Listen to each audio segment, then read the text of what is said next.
Let us discuss about types of hysterectomy.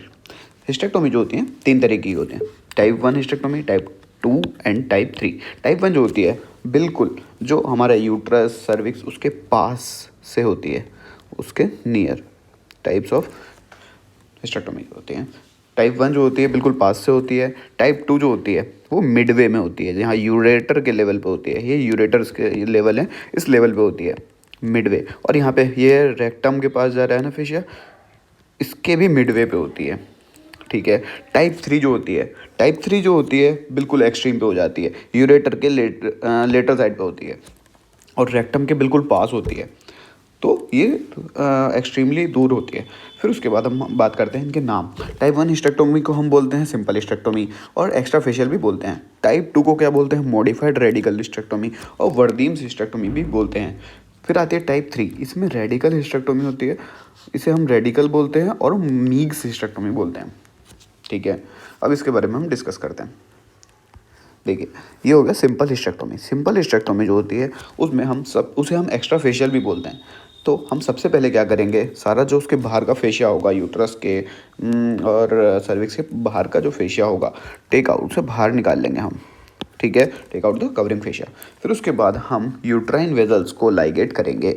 Uterine vessels को कहाँ ligate करते हैं, क्लोज टू द यूट्रस, मतलब कि बिल्कुल यूट्राइन वेजल्स को यहाँ पे close to the uterus ligate करना होता है, close to the uterus ligate करना होता है। फिर उसके बाद हम बात करते हैं यूट्रोसेक्रल लिगामेंट की। जो यूट्रोसेक्रल लिगामेंट होता है, ये होता है हमारे पास यूट्रोसेक्रल लिगामेंट। ठीक है, ये दिख रहा है, ये हो गया हमारे पास यूट्रोसेक्रल लिगामेंट। इसे हम कहाँ पे लाइगेट करते हैं, close to the uterus, same बात। ये हो गया uterosacral ligament, close to the uterus. फिर उसके बाद वेजाइना को हम नहीं रिमूव करते, वेजाइना कफ को हम ऐसा का ऐसा ही छोड़ देते हैं। सिमिलैरिटी है मॉडिफाइड रेडिकल में एंड रेडिकल में। मॉडिफाइड रेडिकल में मैंने सब क्या बताया था, सारे काम up to the level of the ureter होंगे। यूरेटर कहाँ है, यहाँ पे, बस up to the level of the ureter, यहाँ से यहाँ तक पहुँचते हैं, बस यहाँ से यहाँ तक पहुँचते हैं। ठीक है, up to the level of ureter करते हैं। ठीक है, इसमें हम पैरामेट्रियम रिमूव करते हैं up to the level of the ureter.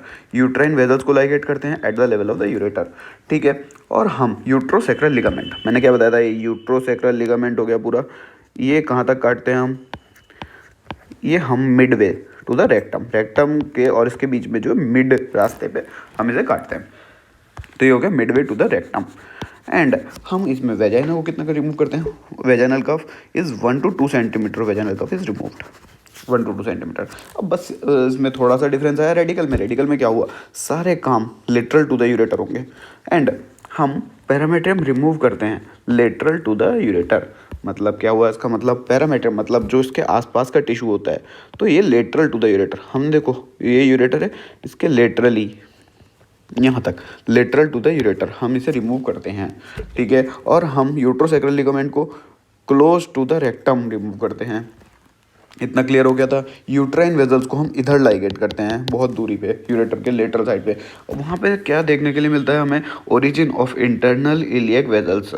ठीक है, और हम इसमें वेजाइना को कितना रिमूव करते हैं, more than 2 centimetre vagina is removed. अब सिंपल डिफरेंस देख लेते हैं एक बार। इसमें क्या होता है, सबसे पहले फेशिया रिमूव किया, इसमें जो होता है ये पैरामेट्रियम किस लेवल तक, अप टू द यूरेटर, इसमें lateral to the ureter, easy. Uterine vessels ligate close to the uterus, फिर हम at the level of ureter and यहाँ पे हमने इंटरनल इलियक वेजल्स का ओरिजिन है lateral to the ureter, same बात है।